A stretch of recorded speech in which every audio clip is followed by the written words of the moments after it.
Hello, welcome to Epicenter Bitcoin, the show which talks about the technologies, projects, and startups driving decentralization and the global cryptocurrency revolution. My name is Sébastien Couture. And my name is Brian Fabian Crane. We're here today with Tim Swanson. Tim Swanson is well known in the Bitcoin community as the man who sees the glass half empty. He's written a lot of articles about Bitcoin, and I remember reading some of them a long time ago, often having a very critical opinion of Bitcoin. But he was, I think for a long time, he was sort of the one voice that seemed to argue well that maybe things aren't so rosy. And it seems like in the recent month, we have more and more come up with conversations that we sort of question some of the assumptions that we've been having about Bitcoin. So it's really exciting that we have Tim on today to dive into a lot of the things he's been writing about. So thanks for joining us today, Tim. Hey, my pleasure. Thanks for the invitation. So we wanted to start off by asking you just how you got into Bitcoin and what your journey has been in the space. I'm a paid stooge of the banking class. So they just give me money and I just jumped into it. So I was out in China and I built a couple different mining machines just to test it out. In fact, my wife, before she was my wife, she was my girlfriend, and she's a chip designer. And when she first saw me building these rigs, she's like, "What are you doing with these chips I designed?" Because she apparently was on one of the Radeon teams that was designing some of these GPUs. So yeah, I was pretty enthusiastic, much more bullish a couple years ago, and then just over time, there was a number of different things I came across that swayed me to look at it a little bit differently. Starting really a year ago, there was an article by, I think it was Ken Griffith. He wrote Bitcoin, Jack of all trade and master of none, and it was, I think he was actually pushing part of the products that he was making, but he made out a couple interesting points, including like transaction costs and stuff like that. And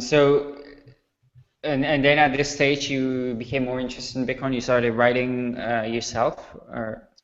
Yeah. So I moved back from China a year ago with my wife, and we were both looking at different things to get back involved with. I mean, she's a chip designer, so she was already doing that. But I was looking to see what kind of new space had some potential, and I did a lot of research and compiled it into a book called Great Chain of Numbers. It was just about smart contracts and stuff. And then after that, I was actually somewhat disappointed after I'd written that, because I'd heard all this promise and potential of this technology, but there was really no use case. Like, and everyone's like, "Oh, the use case will come." Well, maybe it will. Maybe it's just 20 years down the road. But I'm joking. I don't think there's 20-year wait time. But over the summer, I started doing a lot of correspondence with a couple of people. Jonathan Levine, he's out there in the UK. Dave Hudson, actually a lot of British people. Robert Sams, who are actually looking at statistics that suggested that things weren't quite going the way the narrative was on Reddit. And I ended up putting together another book in August. It's called The Anatomy of a Money-Like Informational Commodity. That's not really my own title. There was actually a paper earlier in the year saying, "Hey, how can we classify what Bitcoin is?" And the way they classified it, and I'm not saying it is the correct way, but they called it a MLIC, a money-like informational commodity. And along the way, I ended up becoming business development over at Melotic, which is an asset exchange out in China. And then I'm also an disclosure to Hyperledger. So still involved in the space. I'm not anti-Bitcoin like some people like to say I am. I'm very familiar with how it works. I work daily with people who really love Bitcoin, including the people who would take the narrative on Bitcoin, on Reddit Bitcoin. So. But yeah, I think it's good to have those voices, and it's interesting also personally that I feel I've grown more skeptical over the last year of the chance that Bitcoin will actually succeed on the level that a lot of people think it will, and it's an interesting experience, right? If you like the more you learn about it, the more you see the weaknesses. I don't know to what extent that is. I would say a common experience, or to what extent it's not. Sure, you have overhype in a lot of spaces. Like we had that with clean tech. There was a clean tech bubble that started 10 years ago. You had a passionate group of effectively what are environmentalists that built this organic groundswell of enthusiasm. They got VCs to buy into it, and you had a peak and then you had a drop off. I'm not saying that Bitcoin will face the same issue, but we've seen this historically, in many different segments. So it's not, we can't necessarily single out Bitcoin, and it's not to even lament, overzealous investors. Like, look, to be fair, VCs only can dedicate 5-10% of their portfolio or their time towards any one particular segment because they're supposed to be diversified. That's what the LPs want. So aside from a few of these accelerators that are Bitcoin only, you do have VCs that have to focus their attention on other things, and maybe they just haven't had a chance to fully digest the rest of the ecosystem that's being developed, or maybe they haven't looked at some of the actual costs. Like I know you've talked about mining with Vitalik, talked about it with Robert Sams, even with Preston in the last month. But look, Bitcoin transactions were not to be designed to be cheap. It's just the opposite. It was intentionally designed to be inefficient, effectively, to make it expensive to disrupt and censor and modify. The selling point, 6 years ago, wasn't Bitcoin transactions are super cheap. It was if you could get around trusted third parties, you get around their mediation costs. Therefore, it's a competitive to compete with quote unquote centralized institutions. In practice, that hasn't bared out. Like we know it's in order to do decentralization and civil protection prevention, you have to pay some money, and that money is the seigniorage reward. And we know that the true cost of mining is basically the marginal cost to hash a block, because the block is what contains the transactions, and without being able to process and protect those blocks from any kind of attack from a malicious attacker, then the network goes to zero, the value goes to zero. But we know, based on that calculation, the cost of a transaction is actually about $10 or 15. Maybe that will change. Maybe true volume will go up at some point, but that doesn't seem to be the case today. Yeah, I mean, to be honest, that's one thing where I did sort of take issue with that comparison, because I don't think I think the mining reward you can't really count into the cost of transactions.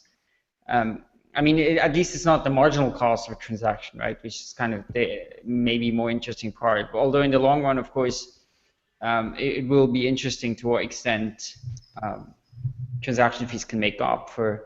But just briefly, Sebastian, I'm curious about you. What has your experience been? Like, how has your view of the potential of Bitcoin evolved over the past year?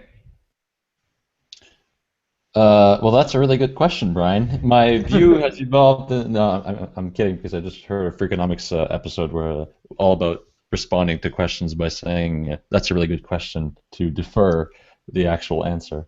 No, my view has sort of shifted from perhaps a naive position that this was going to take over the world to somewhat more realistic views that it's much more nuanced than that.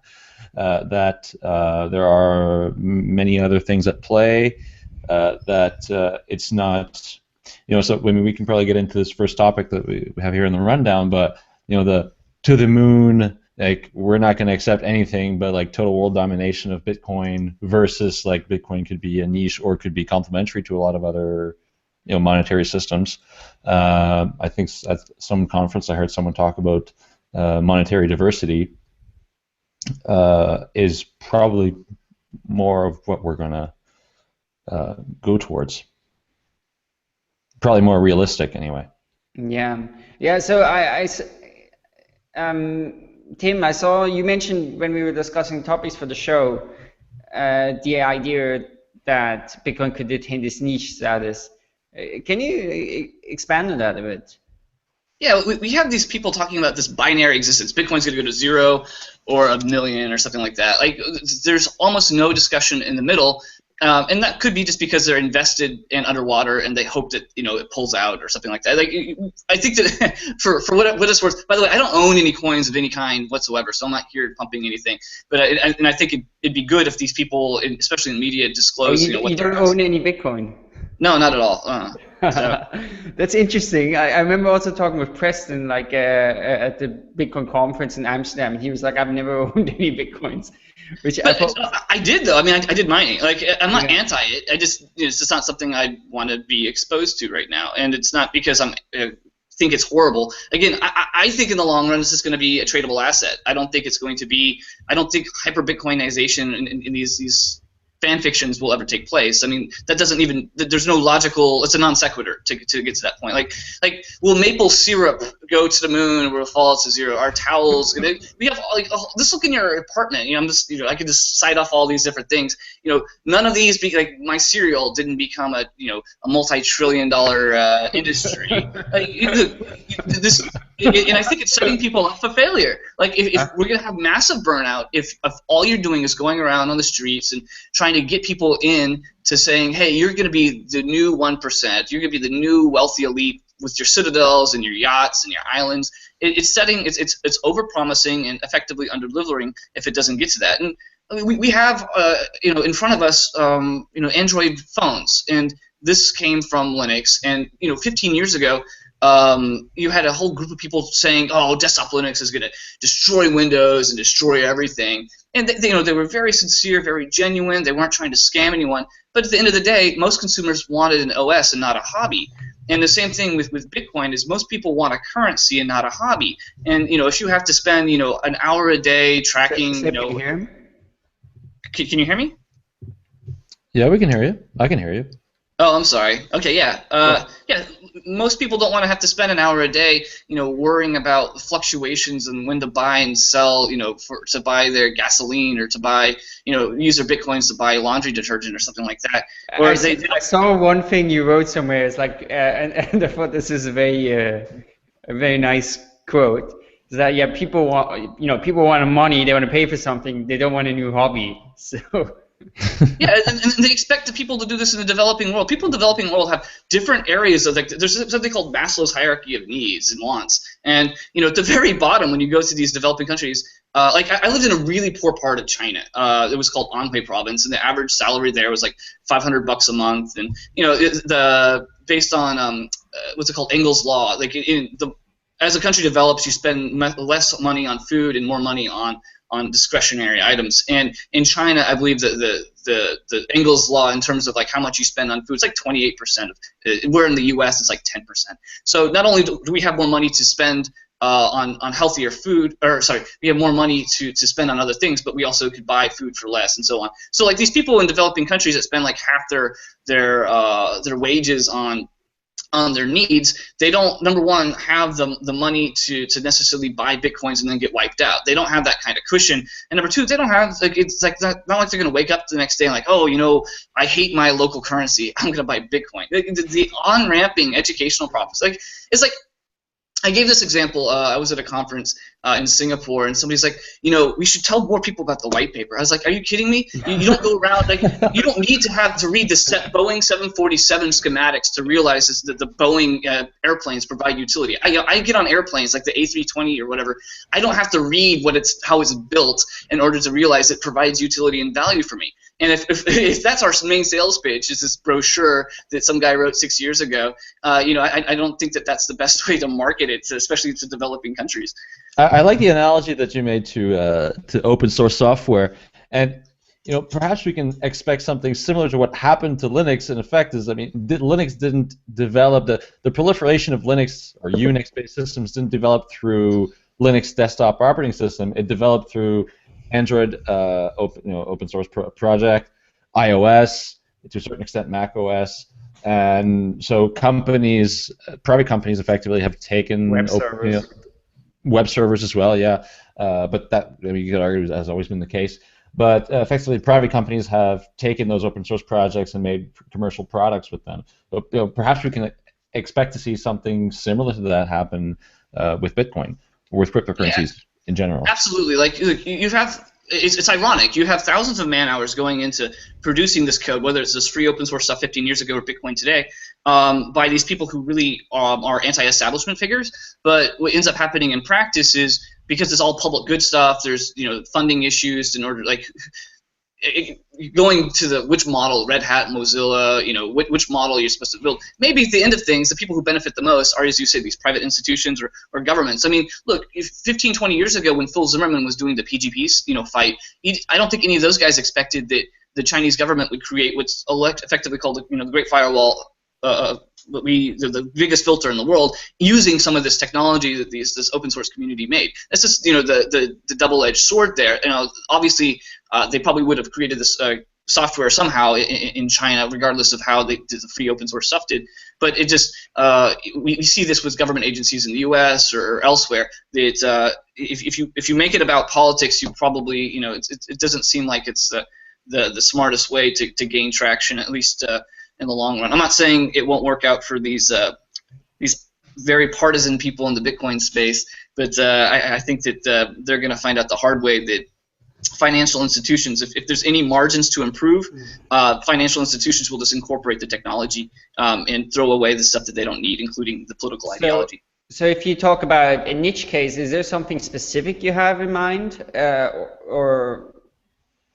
Sure. So, like, you had Robert Sams on, I guess 2 weeks ago, and he's got a new company called ZeroClear. I guess he hasn't spoken too much because it's not quite public. It's still kind of semi-stealth. But the general idea with some of this, and I know there's maybe 2 or 3 other, stealth projects that have contacted me, or some people I know, basically, that are trying to take some of this consensus ledger technology and then cobble it together, building a stack for enterprises, for private financial institutions.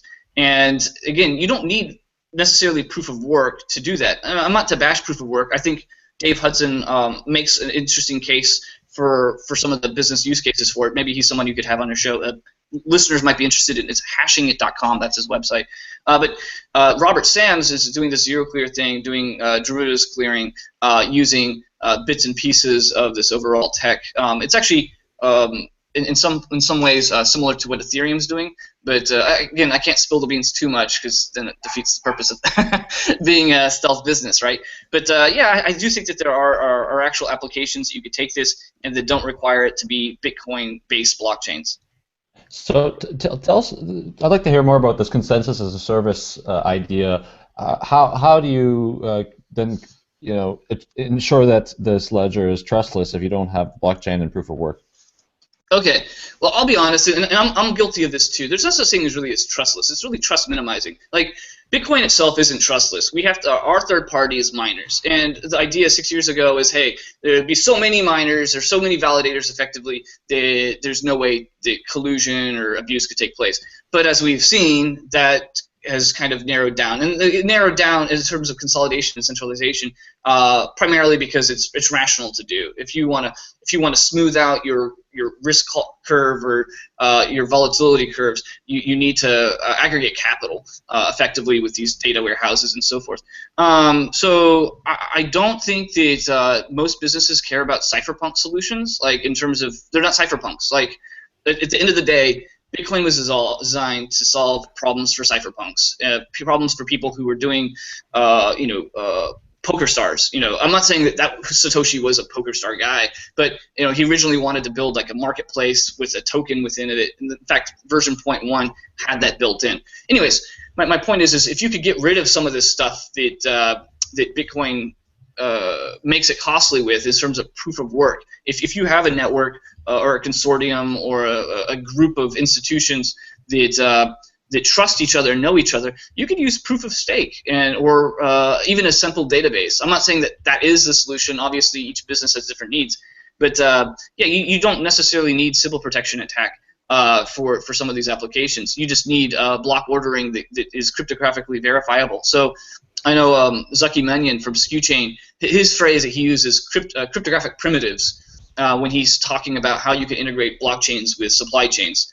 And again, I'm not saying any of these ideas will be successful, but we're looking at it, and that's why I see the space as consensus as a service going forward, and not Bitcoin as a service, because we. Mm-hmm. I find it interesting that you bring that up, and I did sort of ask Preston Byrne about this as well, because my idea has always been, and my understanding, that the sort of fundamental breakthrough of Bitcoin is proof of work and using proof of work to achieve this distributed consensus and have this blockchain.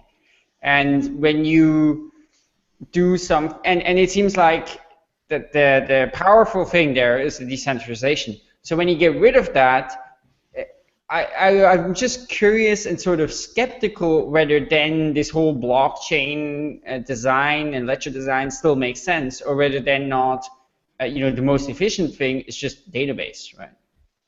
Sure, yeah. So you have the spectrum, right? Fully decentralized, which would be, I guess, Bitcoin 6 years ago, not Bitcoin today, and then just like a Mongo database, or Oracle database or IBM database. So very centralized. What can you do something in between that is effective for certain business use cases? So again, if you know who your nodes are, if you know who you're validating with, that is a semi-trusted network. There's still ways to use, like for example, proof of stake. You can use something called delegated proof of stake. And by the way, guys, I understand there's lots of arguments about whether proof of stake is stable or not. I am not saying proof of stake is the solution. It is a proposed solution that many people are looking at, and obviously people who hate it have a vested interest to hate it because they own a lot of Bitcoin. So if something else comes out about it, then they'll lose the value. That going back to they won't be to the moon as they'd hope. But anyways. The basic idea with delegated proof of stake or having these validated nodes in different areas is you could just take maybe 100 NGOs, you put a validating node inside one of these things, and you'd have to convince like the Red Cross and Blue Shield and all these different, or I guess Blue Shield's an HMO, it's not an NGO. But if you take these different NGOs like United Way, you say, hey, can you run this delegated validator to make that collusion take place, you would roughly have to convince 50 of these nodes to collude or something like that, which would be much more distributed than Bitcoin today. Bitcoin today is only, like Vitalik said, it's basically a 5 of 10 multi-sig that issues at Coinbase. So is 10 pools versus 100? I think 100 is a little bit more distributed. We already know who the pools are. We know who works there. Well, at least 85% of the hash rate.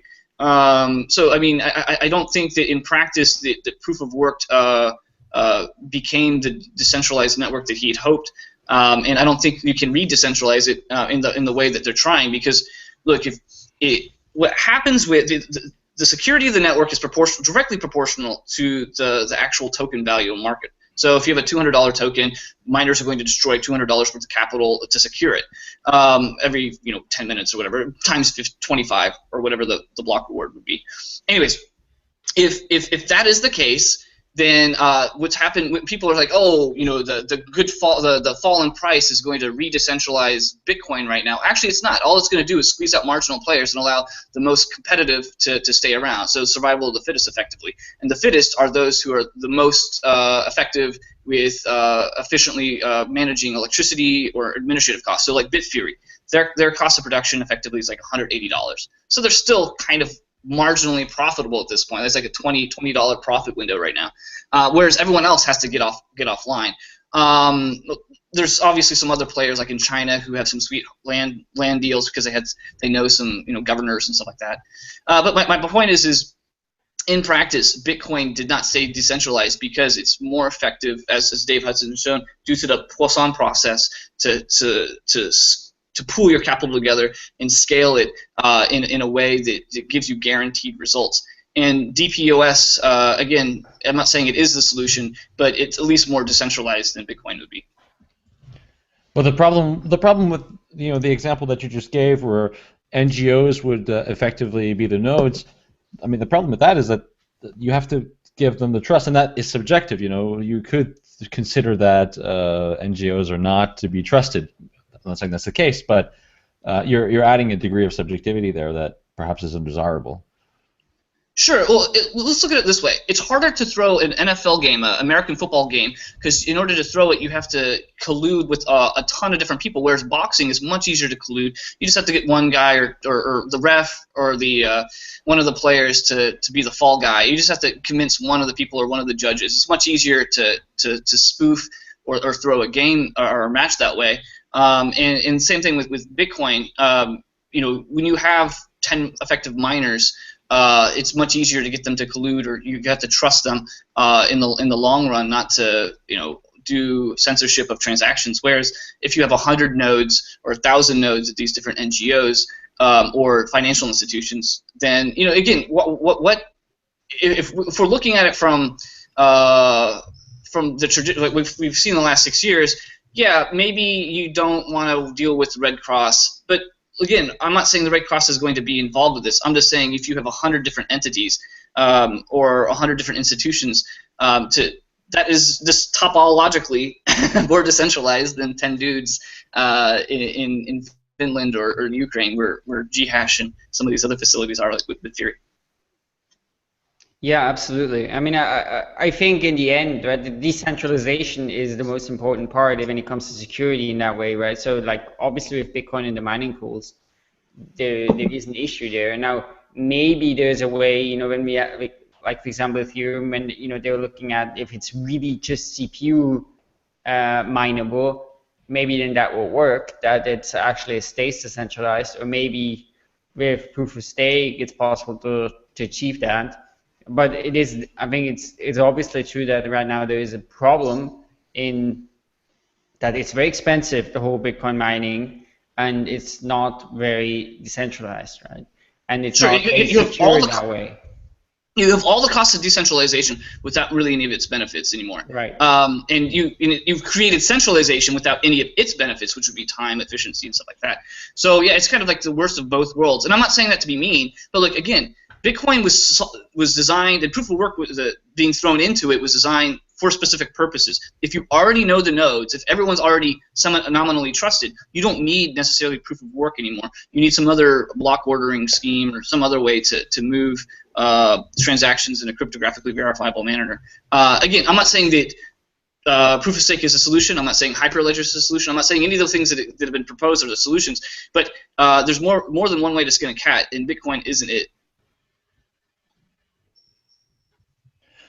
Well, that's all very interesting, and well, perhaps we can talk about Hyperledger in just a second. I'd like to know more about how that works. But first, let's talk about ShapeShift. Our sponsor is ShapeShift, of course, and ShapeShift is the fast and easy way to trade altcoins. So we've been talking about ShapeShift for quite a while, and what we're going to do today is a little different because we want to show you the ShapeShift Lens Google Chrome extension. We've mentioned it a couple times before, and we want to show you how that works. So, as you know, so if you've ever wanted to buy and sell altcoins, you have to go through an exchange. ShapeShift allows you to do that without having to go through an exchange. You go to their website; they've got some sort of conversion tool there. It looks a little bit like Google Translate for cryptocurrencies. One side you have the currency you want to convert, and the other side you have the currency you want to convert to. You just put your address, and in a few minutes you can trade, effectively convert an altcoin into another, and it takes a couple of seconds. But what if you want to send some bitcoins to someone, and you might have some Dogecoin? Well, they have a great Google Chrome extension that allows you to do that right from the website. So I'll go ahead and share my screen here so I can show you how that works. There we go. So I've went to our support page on our website, on our tips page, and I've got the ShapeShift Lens Chrome extension installed. I can see it here in my browser that it's detected that there's a Bitcoin address on this page. So if I scroll down here, and I go to Bitcoin, so I see that there's a Bitcoin address, and I see the little Fox icon show up next to my Bitcoin address. So if I go ahead and click that, I'll get this ShapeShift Lens pop up, and it says pay with, and right here I can say I want to pay with Dogecoin, and there we go. So it's already filled in the destination Bitcoin address. I'll say I want to tip, so I want to say maybe like 0.01, so 1 millibit. Pay. Ooh. Well, it appears that there's an error. Maybe if I refresh it, it might just be my browser.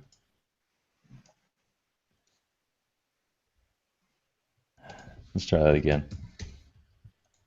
Okay, so there's an error.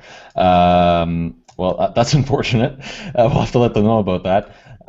But yeah, so when this does work, you can expect it to work somewhat like ShapeShift, where you just have a QR code and you would send the money to that QR code, and it would send the Bitcoin in exchange for your Dogecoin.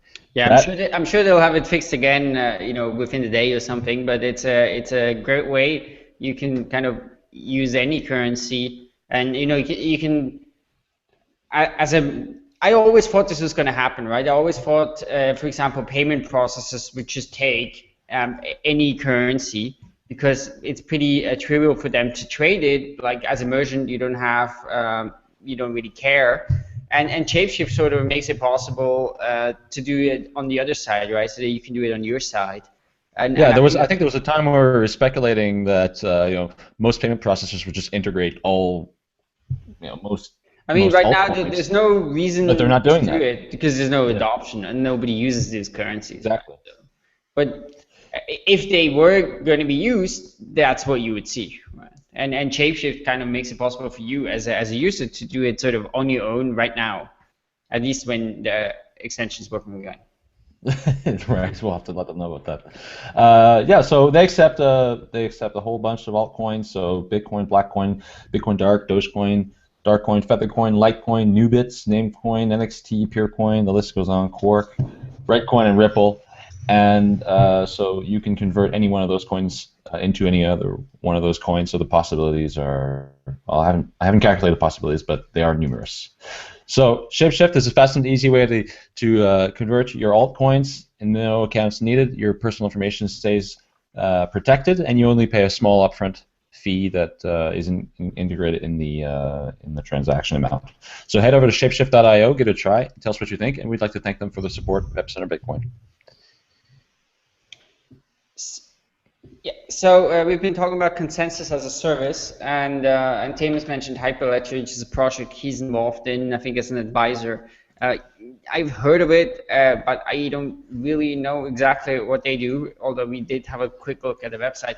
Can you explain to us what Hyperledger is?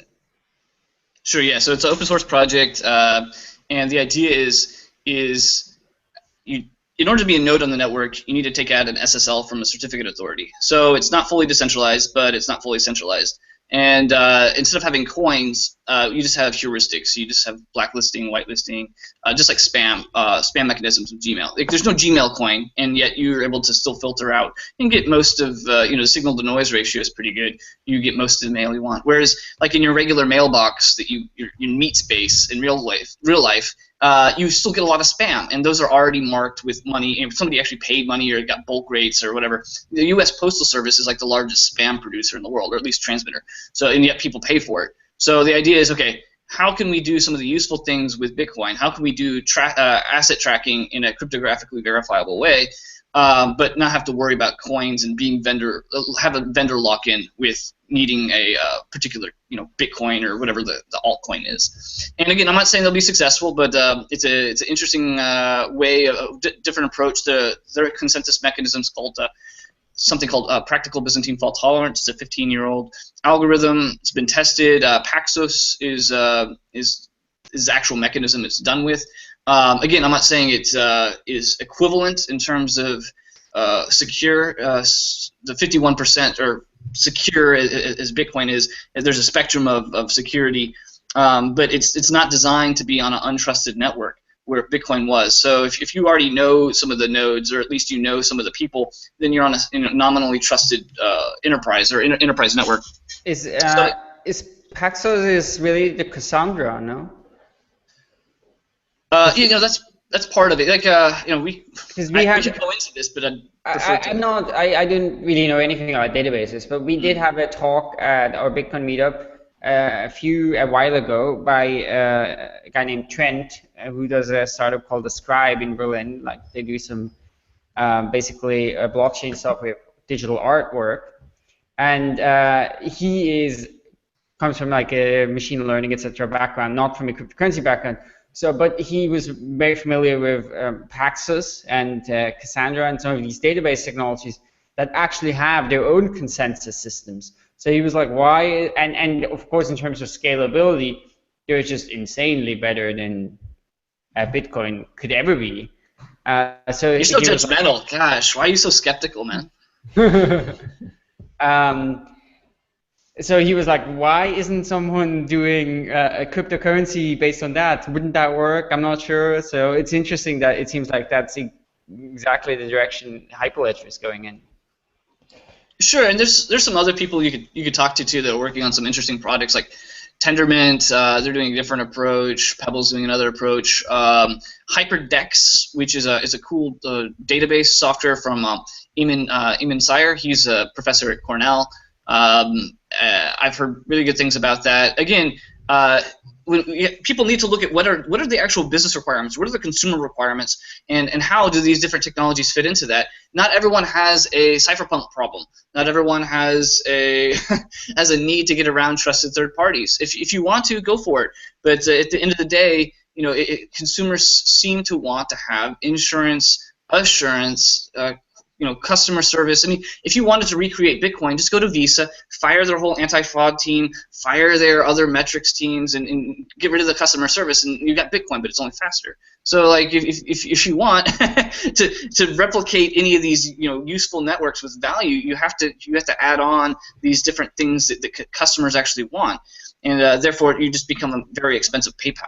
So how would So Hyperledger, it's not, because it's not a coin, it's not a Bitcoin alternative really, right? So is that sort of a software as a service thing where you would basically sell that to, let's say, a consortium of banks to do the settlement between them, or can you run us through an example? Yeah, it's basically if you want to track a particular asset, you could design program it to be any particular asset. I don't want to say it's currency. Obviously, everyone talks about currency, but I think that the use cases that the team is primarily looking at right now is equities. And basically, and again, I'm not saying that they will be adopted by lots and lots of banks. It'd be cool if they did, but or something like it. But like the way the current system works with equity clearing or securities clearing and settlement is it takes several days, not because the banks hate each other and want to get lots of money. It's because there's hundreds of ledgers that DTC, a depository trust company, they're the ones who basically maintain the ledger in which all these other sub-ledgers are based off of. And if there's a way to somehow allow the percolation process, the movement and title transfer to take place much faster, then you would obviously reduce the role of systemic domino effects and so forth. Again, I'm not saying Hyperledger will be that, but Bitcoin isn't even. There's no role for Bitcoin to do that. The 10-minute window, that's just not even. I know that's faster than 2 to 3 days. I mean, people are like, yeah, let's clear it. But at the end of the day, you're reliant on anonymous miners, and if you talk to securities or the big large banks involved with settlement, they don't want to trust anonymous miners. They want to be able to trust somebody else, an actual entity. Yeah, so, I think that's something that's really, really interesting that I feel like I've seen come up again and again, especially in the last few months. Projects that view the decentralization and the anonymity of Bitcoin mining more as a liability than an advantage, which I find is really interesting, and it goes so much against the original idea of Bitcoin, I think. Sure, I mean, look, which isn't necessarily a bad thing. I'm not, I think it's quite true that in many use cases, you just can't sell Bitcoin to existing institutions because it's just too much, like too hard to predict. There's no one to complain to. There's no room for error. They can't control it, right? So I understand it, but it's really, really far away, I think, from the original vision.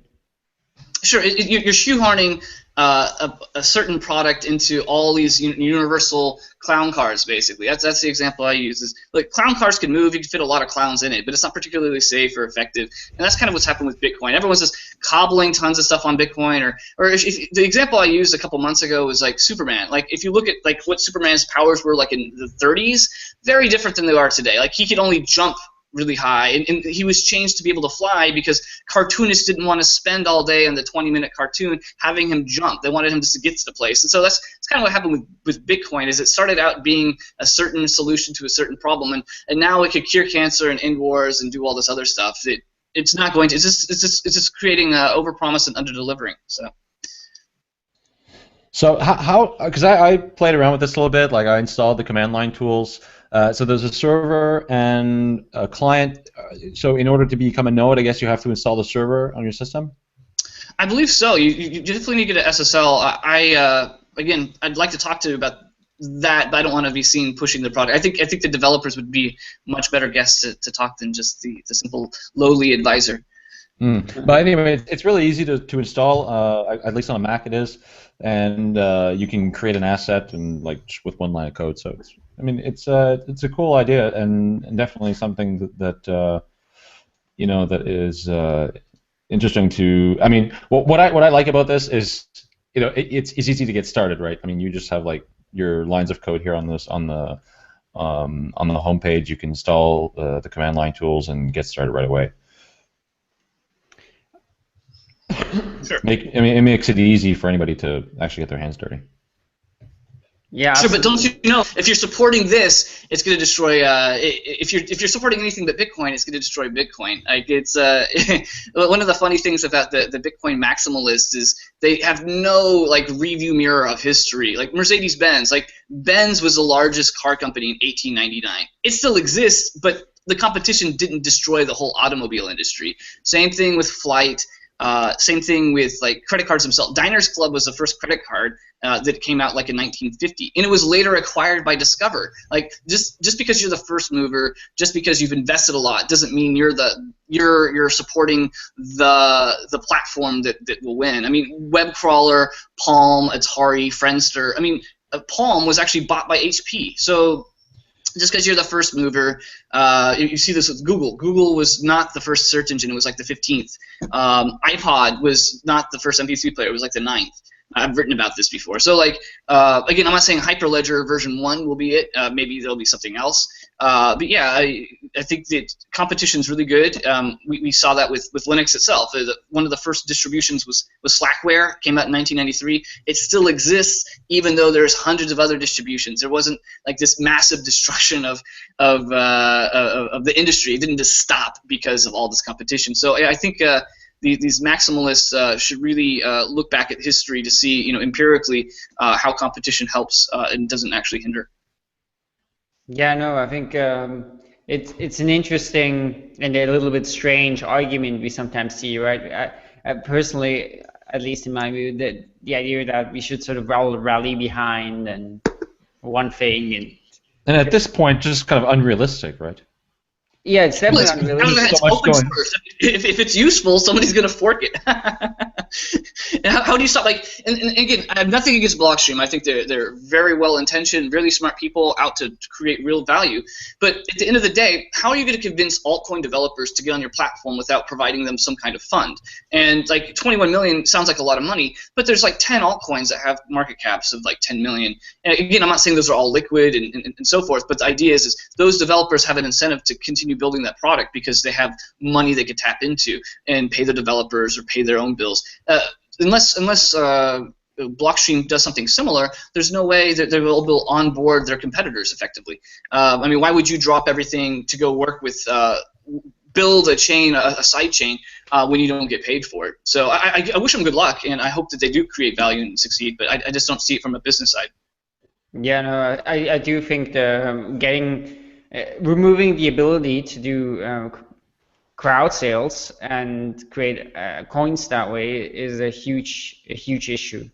It's a huge downside, and I think, as Vitalik said, that's just something too good to pass up. But speaking of crowd sales, can you tell us a bit about your involvement in Melotic?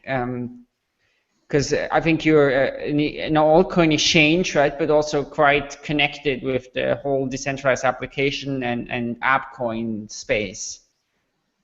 Sure. So I mean, when we talk about scam coins, I have to listen to these guys all the time. Like we get emails and or people send me messages on Skype. Hey, check out my coin. So I have my own process of like, oh, who's a verifiable developer, and funnily enough, Satoshi probably wouldn't pass it because I want to see your face, or I want to see your voice, or at least somebody on your team do that. And again, not to single out Satoshi, whoever he or they were.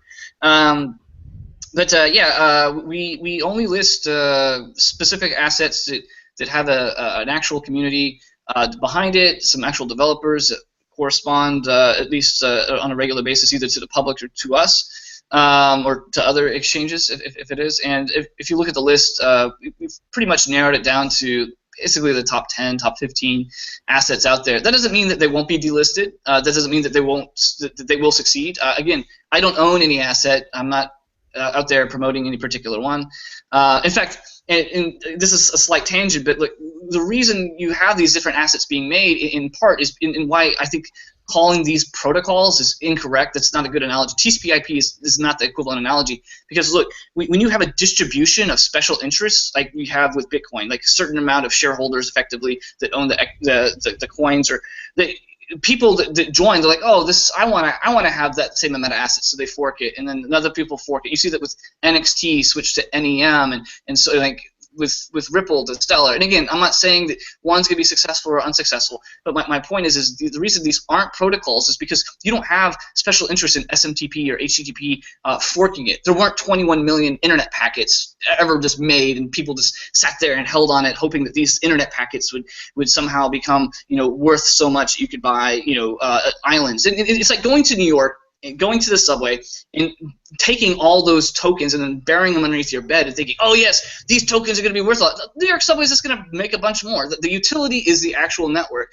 Bitcoin, the actual utility is the network. It's not supposed to be the token. And I think that's why these guys who are so ideological with the money supply are missing the greater point of what the actual utility was created. It's a blockchain is the utility, not the coin. There's plenty of assets and coins out there and fiat currencies to look at. And I think Robert Sams on your show 2 weeks ago made a beautiful statement. It was a good hour of discussion on this. And again, I'm not saying the alts that we support are actually going to be able to incorporate the ideas Robert suggested, but I think we'll continue to see these different forks and different crowd sales and so forth, because people just want to either fund their own development that way, or because they see something that's not being done in the market that they can try to provide. But I actually think that idea of the limited supply and people buying into it and then it appreciating that much was absolutely. I don't think Bitcoin would ever have gotten to where it is without that. So I think that incentivization is hugely important, and I actually think that's why also Robert Sam's proposal is so nice, is because potentially you would have on the one hand the sort of a stable coin, but on the other hand, with the senior shares part, you still have that exact same speculative dynamic that you have with Bitcoin. And personally, I think that's a really, really powerful thing. So I think projects that leave that away, I mean, in some cases, can make sense, right? If you do like a B2B, it probably doesn't make, especially when you reach a wide mass, or giving that sort of incentivization, I think is something really powerful. It may, but like it also might attract like gamblers. Like I think the funniest quote I saw about Reddit Bitcoin was like looking at the comments that people make every day is like peering into the mind of people who are gambling addicts. And to the moon. What's the price? What's the price? What's the price? And again, I'm not saying that Bitcoin would have failed. We can't know. Unless we like reverse history, we have no idea what an alternative universe in which senior share was integrated with Bitcoin originally. And that's not to make fun of Satoshi. Like I'm not to. I don't think he had any idea that it wouldn't be used as an actual like modern currency. People would just hold it as an actual asset or commodity instead. I don't think he saw that. And I'm not saying that you can't have a successful project that uses something similar to a limited supply or semi-limited or however you come up with a dynamic supply. But yeah, I mean, I'm just saying empirically what we've seen is, as you said, Robert's examples have borne out, or at least his thesis is borne out more so than the hyper Bitcoinization guys who are saying it's going to monetize and become millions of dollars and so forth. Maybe it will. I have doubts though. Yeah, I mean, I actually wanted to get to that earlier, but somehow we skipped it. But when we had Gary Kyleman on just recently to talk about the State of Bitcoin report, one thing we touched on was the merchant growth and just sort of general adoption, right? And you, I think someone else wrote a post on this, and I think you've been sort of quoting that on your blog. Who try to analyze the actual volumes, or not just the number of merchants that like BitPay and Coinbase have signed up, but actually the volume that they're doing. And can you just very briefly tell us about what this data showed about how merchant adoption and perhaps more so the actual usage as a payment system is developing? Sure, yeah. Okay, so again, for starters, to quote the white paper, the title of it was a peer-to-peer payment system, and the abstract was about payments, and the section 1 was about online commerce. So the whole purpose of Bitcoin was to provide a payment system, but nobody uses it really for payments, and we know that for on-chain volume. And I got a lot, the guy who got me into Bitcoin, he yells at me all consistently for saying I don't look at the data correctly. I have a new article. I sent you guys a draft. It'll be out in about a week or so.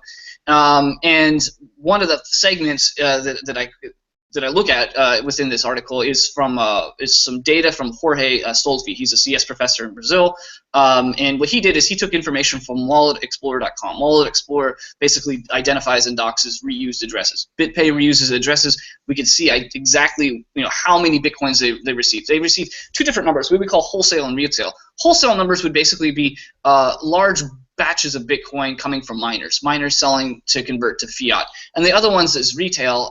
Basically, you or me buying something online with like Newegg or Microsoft, one of the BitPay suppliers or merchants.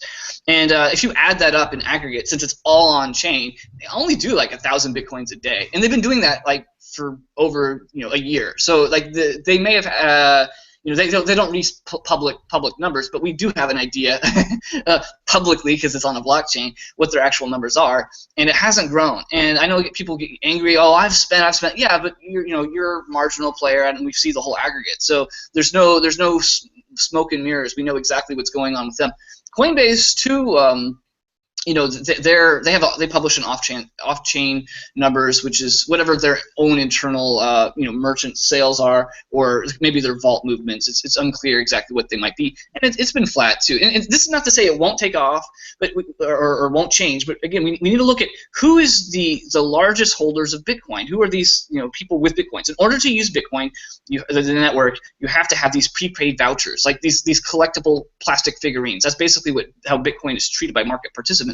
They treat them as these antique spoons that they don't want to get rid of, and that's rational. They all think it's going to go to become a lot of money, so the rational thing to do is to hold on to it. It's not to spend it. If you spend it, you're not being a rational economic actor. It's true. So and we see that in practice. 70-80% of coins don't move for more than 6 months or so, and that's not to say it won't change, but again, if you want to pay for fees in the long run, it introduces all these other issues that didn't take place because Satoshi assumed that fees would take over seniorage shares, or seniorage. If people aren't spending it, then that's not happening.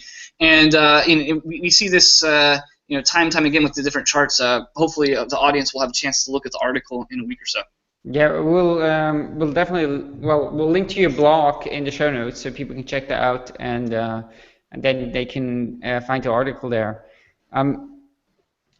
Well, we're sort of towards the end of the show, but there's one thing you forwarded us in the email that was about something I hadn't heard about, and I thought it sounded totally crazy. And I talked about it with Sebastian before the show, and we were both like, really? So this thing is called Trusted Transparency. Tim, can you share what that is? Sure. So there's this effort by specific miners like Bitfury and Spontulis. The idea is they want to create trusted nodes effectively with Bitcoin. And I talked to Greg Maxwell's talked about it. He calls it smart property. I met him, I guess, 7 months ago at a Blockstream event. Generally, the original idea was, hey, what happens if specific hardware is being used to attack the network? Wouldn't it be neat if we could just, get rid of that? And so you had a remote kill switch in effect. But even before that idea came up, the idea was, well, we know these data warehouses exist, and that probably the reasons data warehousing for mining exists is because it's so much more efficient to scale that way over for admin and operational expenses, which become the biggest costs for these mining facilities. The capex actually becomes less. But anyways, the idea is, well, what if somebody broke into one of these facilities and started tampering with the hardware? Wouldn't it be neat if you could terminate that hardware with a private key? And the only way you could use that hardware is with a private key.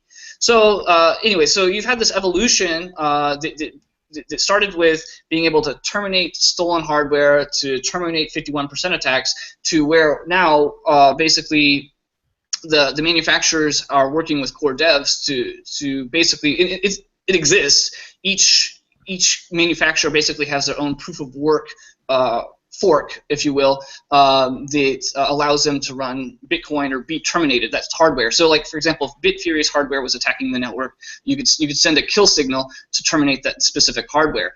And the reason this is important is because of sidechains. Sidechains, if it's free to mine sidechains, like we've seen with to do merge mining, then it's also free to attack it. So the only way to secure these is to effectively building kill switches, saying, hey, if you want to participate in the Bitcoin network, you're also going to have a kill switch in it. They obviously have good intentions. I'm not saying they don't, but it creates a trusted scenario. That's why they call it trusted transparency. And again, I'm not saying that they won't get miners on board, but from at least the conversations I've had with some non-Bitfury, non-Swantoolies people, they're not interested in integrating because it introduces backdoors into their own hardware that they'd rather not have people have. So you basically have two blockchains: the Bitcoin blockchain and then the private key for the hardware, and now you have to secure both. So it's much easier to make these other guys vulnerable with this private key now. Like, all you have to do is get on an airplane, find these core developers or find these people that do this mining manufacturing, and just beat them with a wrench or blackmail them. There's many easier single points of failure and vulnerabilities to that model than it was with, for example, pre-smart property mining. Yeah, no, I mean, this just seems so crazy to me, because of course, on a whole number of levels. So first of all, you do trust in Bitfury, for example, or whoever manufactures, whoever holds those keys. And another risk that then arises is that a government could come and extort those people. It just seems to be, it seems to go really strongly against the whole idea of Bitcoin. So it's bizarre to me. And it seems to me that if sidechains do require that to work, it's sort of a roundabout argument, right? You say you want to keep Bitcoin alive because it's a decentralized thing and everything should be on Bitcoin because, that's the future and we believe in Bitcoin. But then you also have to totally undermine the idea of having a purely centralized cryptocurrency or a decentralized cryptocurrency with something like that. By controlling the hardware, essentially, it's really absolutely crazy to me. Well, ironically, you'd recreate the very systems that these maximalists dislike, which is trusted, validated nodes running from either Ripple or even Hyperledger. I mean, we know where the nodes are, or we have an idea who runs the nodes. And now with Bitcoin, if this comes to pass, again, I'm not saying it will. I'm just saying that this is something that they're quietly pushing, then you end up with the very system that they dislike, but cost $500 million to maintain. Exactly, right. I mean, so you don't need that proof of work anymore because there's no civil, so that everyone knows each other. Yeah, no, exactly, right. I mean, it's so absurd because you can you really can replace it with a much more efficient system if you just get rid of all the mining and stuff. Sure. And this is not, by the way, anti-proof of work, anti-Bitcoin. Pure Nova, my understanding, has a different way, a different approach. I'm not pumping them. I think that it'd be interesting in a couple months. They're supposed to announce their look at this space. They took a different approach on Blockstream. Maybe they won't work too. I don't know. Dave Hudson, he works with them. And I know we're about almost out of time. Do we have a moment to talk about remittance at all? Sure. Yeah, so I know this is one thing that you and I we're going to try and talk about. And again, the community, for whatever reason, has no idea how remittances actually work. like everyone thinks that Western Union and MoneyGram have like these like 2,000% margins and stuff like that. At the end of the day, their costs are largely two things, and they have to file reports quarterly. Their 10K report. The two costs that they have are compliance and the physical network, and not just the physical network of the stores and people, but like commissions to the agents to help out with the cash network. Because again, developing countries, they don't all use US dollars or euros or RMB. They have a local currency. And the same thing with Bitcoin. Like, there are no merchants in these countries. Like in Kenya, there's not 5, 10, 100,000 Bitcoin merchants. You go to CoinMap and you see that. So they have to cash out somehow. So Bitcoin doesn't solve a problem Western Union has, and Western Union doesn't have a problem with the Bitcoin solves, because Bitcoin in this instance is just a transmission mechanism, and Western Union already has a secure transmission. Nobody steals money from Western Union's wire, just like nobody steals money from Visa's wire. It's always these edges. And so with the cost of remittance, again, when you actually look at like how much it costs to move to Kenya, it's still cheaper to use Western Union, for example, than BitPesa. Maybe that will change, but again, the cost structure is going to be the same, because you're going to have to deal with compliance if you have a physical network, and if you have a physical network, then you have to pay the agents to go out there and help people cash in and cash out.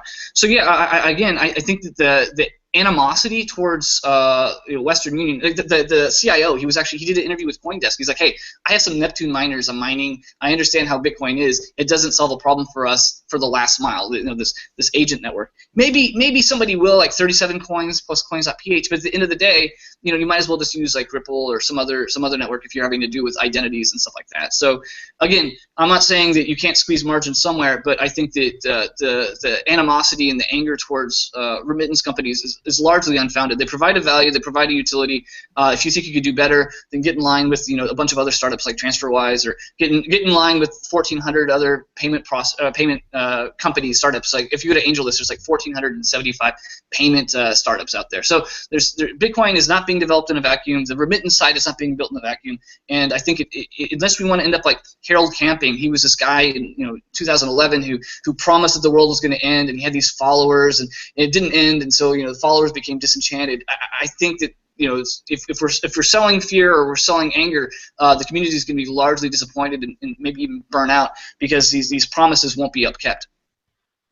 Yeah, no, I mean, I think you're totally right in many of these points, right? I mean, I, for example, started using a company called Currency Fair, right, for from Switzerland to here, etc. And it's really, really cheap already, right?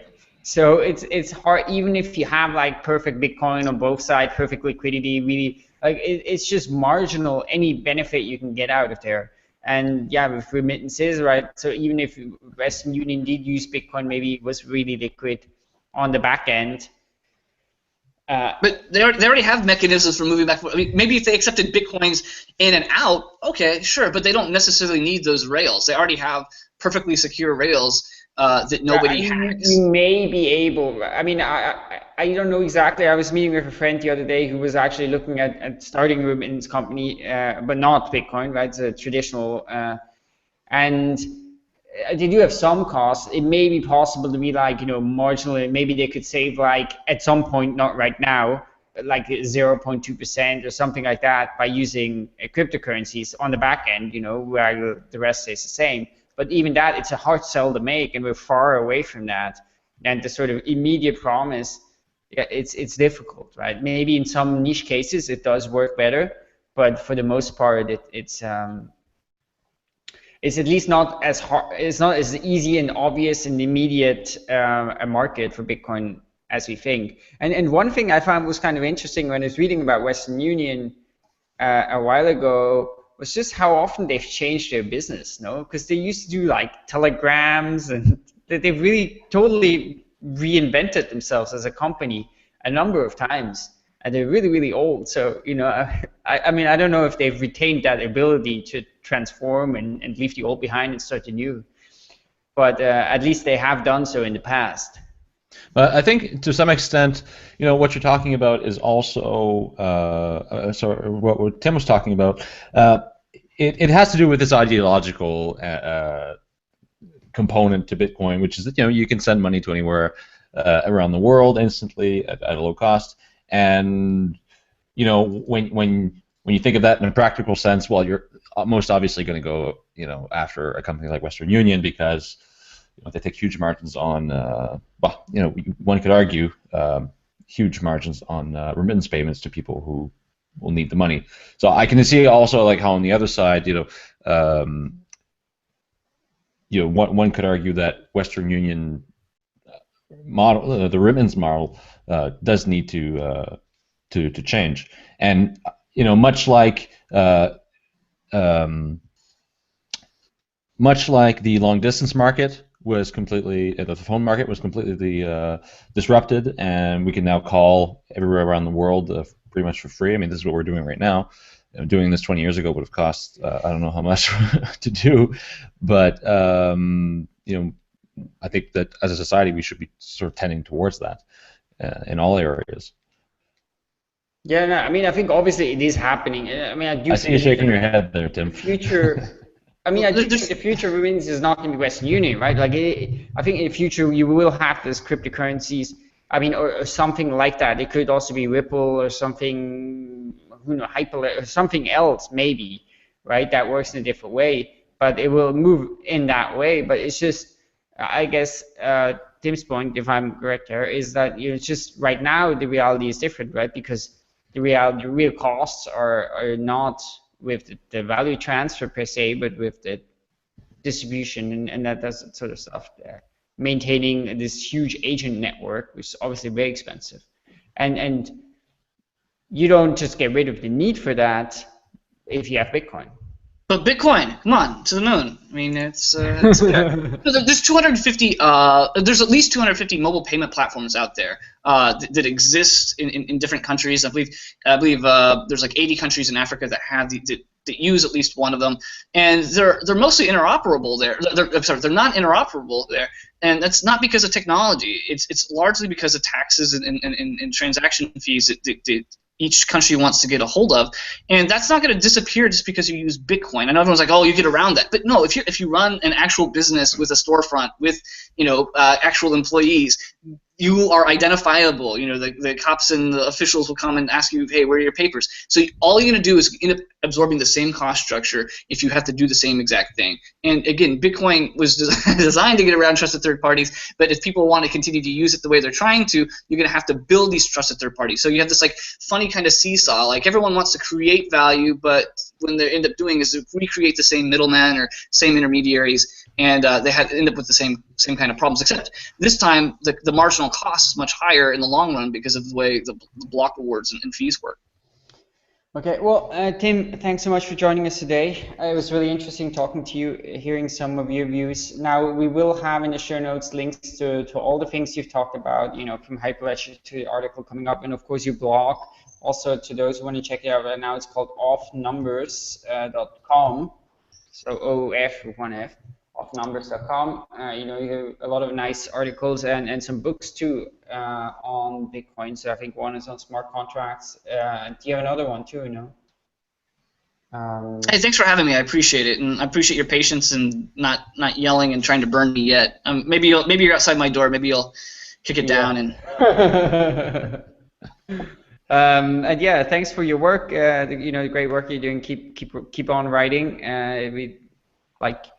And keep on your work in raising the important issues that you have to face to make this all work, and they have to be solved. And we will be back next week. If you want to support the show, please follow us on Twitter at @BTC or leave us an iTunes review. Or a third thing you can do is also subscribe to a YouTube channel, so you hear about the new shows, and you can also see when we do the live hangouts. Thanks so much, and we'll be back next week.